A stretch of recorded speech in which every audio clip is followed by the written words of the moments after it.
Señor, los malvados y soberbios humillan a tu pueblo y oprimen a tu heredad. Pero el Señor jamás rechazará a su pueblo, ni dejará a los suyos en el desamparo. Una de las cosas que a Dios le caen mal, que detesta en la actitud humana, es la soberbia, la arrogancia, creer que podemos llevar la vida perfectamente sin Dios, que de Dios no tenemos necesidad. Las lecturas de este miércoles 15 de julio van en ese sentido y los invito a escuchar con atención el relato bíblico. Del libro del profeta Isaías, es el capítulo número 10. Esto dice el Señor: ¡ay, Asiria, bastón de mi ira, vara que mi furor maneja! Contra una nación impía voy a guiarte, contra un pueblo que experimenta mi cólera voy a mandarte, para que lo saques y lo despojes y lo pisotees como el lodo de las calles. Pero Asiria no lo piensa así, ni son estos sus planes. Su intención es arrasar y exterminar numerosas naciones, pues dice: con el poder de mi mano lo hice y con mi sabiduría, porque soy inteligente. He borrado las fronteras de los pueblos, he saqueado sus tesoros, y como un gigante he derribado a sus jefes. Como un nido al alcance de mi mano, alcancé la riqueza de los pueblos, y como se recogen los huevos abandonados, así cogí yo toda la tierra, y no hubo quien aleteara, ni abriera el pico, ni piara. Pero el Señor dice: ¿acaso presume el hacha frente al que corta con ella? ¿O la sierra se tiene por más grande que aquel que la maneja? Como si la vara pudiera mover al que la levanta, y el bastón pudiera levantar a quien no es de madera. Por eso, el Señor de los ejércitos hará enflaquecer a los bien alimentados, y le prenderá fuego a su lujo, como se enciende la leña. Palabra de Dios, te alabamos, Señor. Estamos, hermanos, en el año 701 a.C. El imperio asirio era el potente de ese momento. El único que le hacía rivalidad en el sur era Egipto. Y entonces todos esos pueblos habían sido ya dominados. Bajó a Samaria, que ya había sido conquistada, por cierto, 20 años antes, en el 721, el reino del norte, con capital en Samaria, había sido destruido, borrado. Pero quedaba el reino del sur, con capital en Jerusalén, pero quedaba también Siria.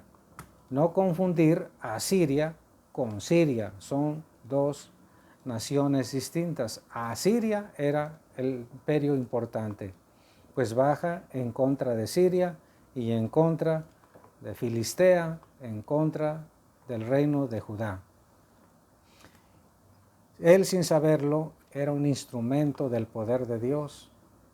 Así empieza: Siria, eres bastón de mi ira, vara que mi furor maneja, dice el Señor.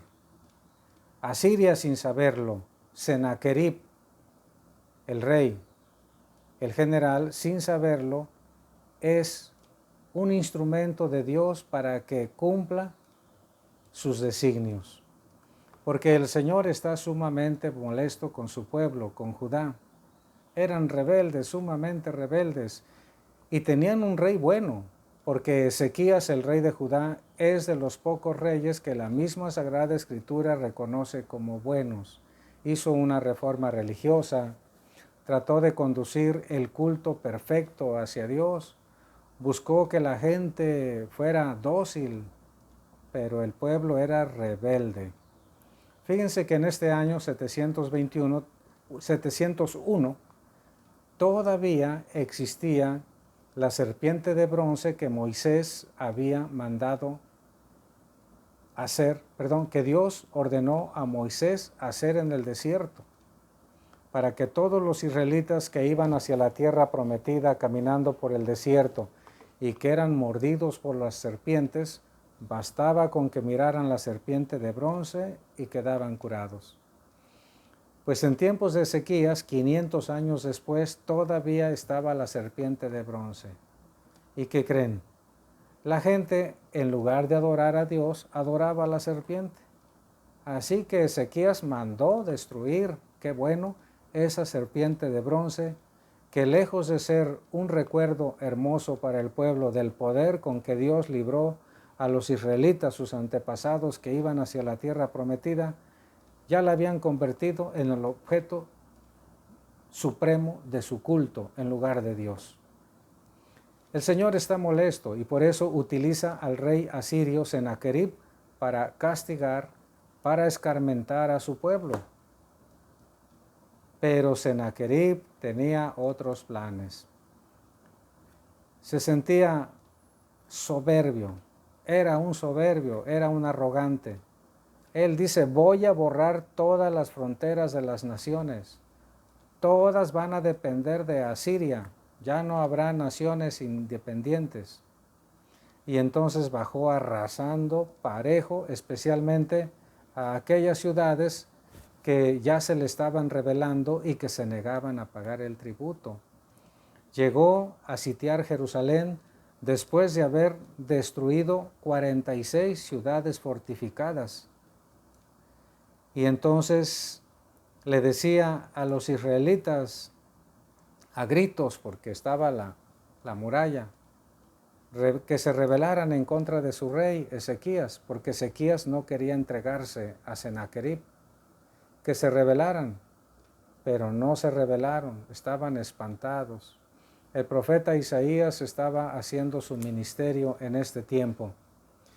Entonces sucedió algo milagroso. Como Sennacherib se portó soberbiamente, entonces en el segundo libro de los Reyes se nos relata este episodio de manera breve, cuando Sennacherib y su ejército asirio estaba sitiando la ciudad de Jerusalén.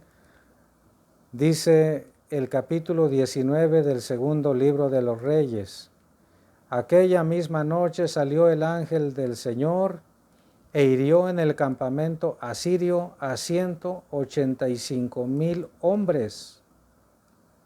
A la hora de despertarse por la mañana, no había más que cadáveres. Y entonces el rey asirio, ante esta calamidad que dicen los historiadores, que pudo haber sido una peste, una especie de enfermedad. Ya sabemos, hermanos, que en la antigüedad pues no había tanto dominio de la medicina.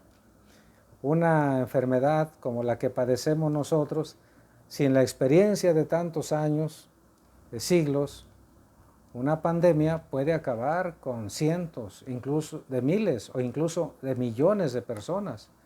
Nada más que ahora hemos acumulado experiencia y nos han dicho cómo tenemos que cuidarnos.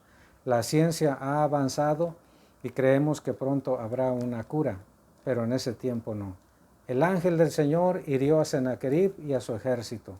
Sennacherib se tuvo que ir, pero Ezequías de todos modos tuvo que pagar tributo, porque sabía perfectamente que podía volver en cualquier otro momento Sennacherib para atacar directa y fundamentalmente a Jerusalén.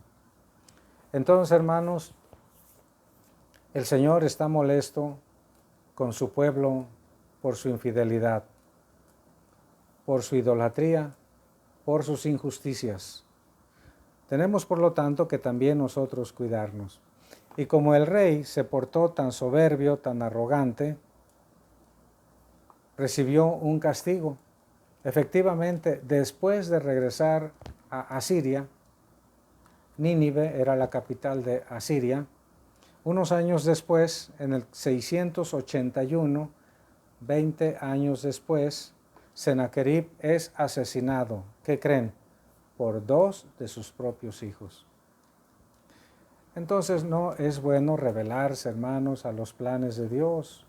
Conviene ser sumisos, humildes, nunca soberbios y arrogantes. Nunca pensar como dijo este rey: con el poder de mi mano lo hice, con mi sabiduría lo logré porque soy inteligente. Pero el Señor dice, ¿cómo? ¿A poco el hacha presume ser más poderosa que la mano que la mueve? ¿O la sierra también presume ser más importante que las manos que la manejan? Sennacherib era un instrumento de Dios, pero este sobrepasó los límites de la naturaleza humana. Quiso ser una especie de Dios. Del Santo Evangelio según San Mateo. Gloria a ti, Señor. Capítulo 11, versos 25, 26 y 27. Solo 3 versículos. En aquel tiempo Jesús exclamó: Yo te alabo, Padre, Señor del cielo y de la tierra, porque has escondido estas cosas a los sabios y entendidos y las has revelado a la gente sencilla. Gracias, Padre, porque así te ha parecido bien. El Padre ha puesto todas las cosas en mis manos. Nadie conoce al Padre, nadie conoce al Hijo, sino el Padre. Y nadie conoce al Padre sino el Hijo y aquel a quien el Hijo se lo quiera revelar. Palabra del Señor. Gloria a ti, Señor Jesús.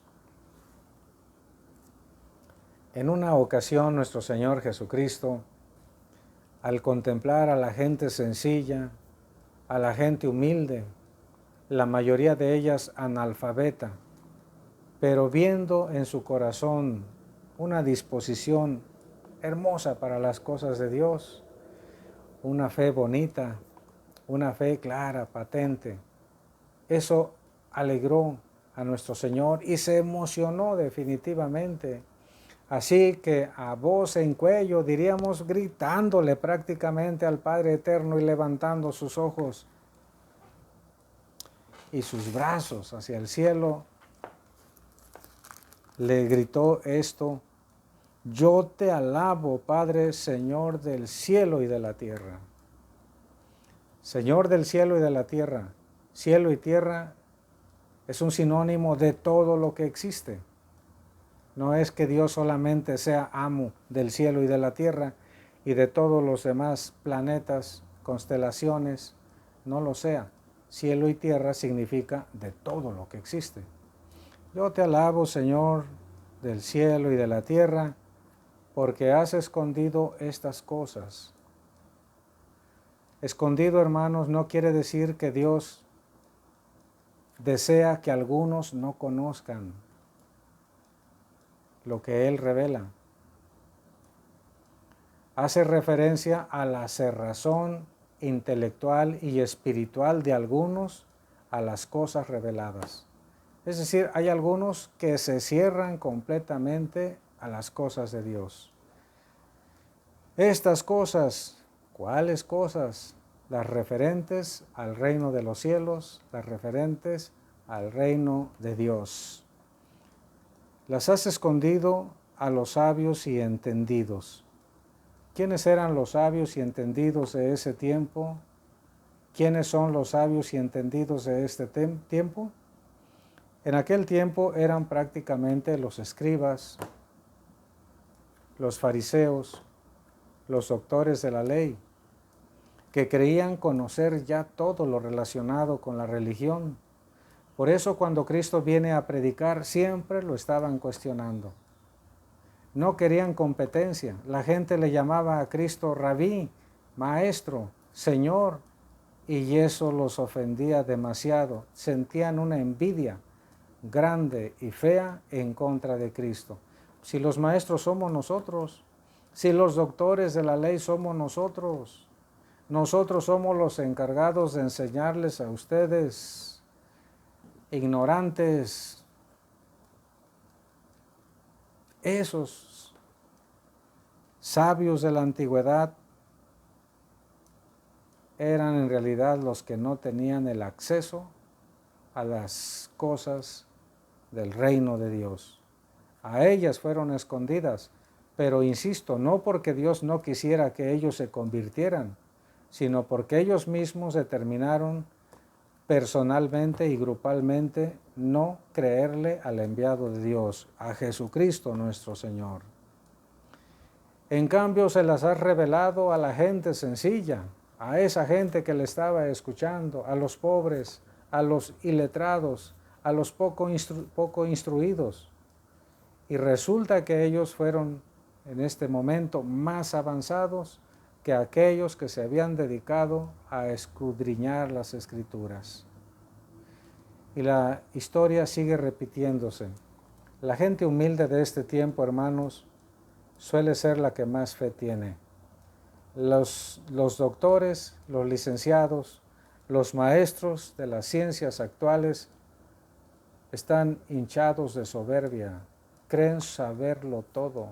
Las realidades espirituales no las contemplan. Miren, es bien frecuente, yo al platicar con los jóvenes a lo largo de mi vida sacerdotal, ha sido recurrente que en las secundarias, en las preparatorias, en las universidades, haya maestros que dedican parte de su cátedra, parte de su clase, a combatir la religión, a decirle a sus alumnos que Dios no existe, que lo que existe es producto de la casualidad, que hubo un Big Bang, que nada de creación, esa es pura mentira. Como si el Big Bang hubiera podido ser causa de sí mismo.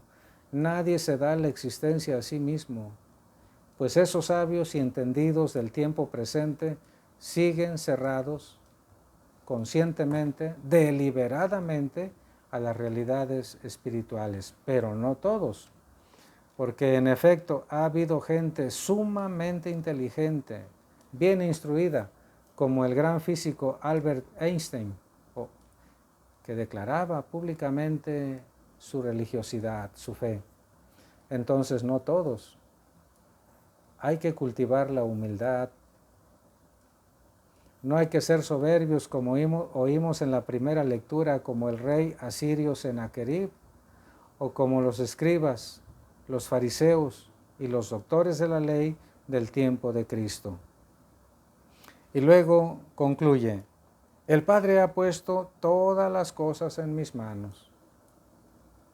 Cristo, en efecto, hermanos, es Rey. Rey eterno y universal. El Padre eterno ha depositado en las manos de nuestro Señor Jesucristo el juicio, el poder, todo lo ha puesto en mis manos. Y nadie conoce al Hijo sino el Padre. ¿Quién es el Hijo? Él, Cristo.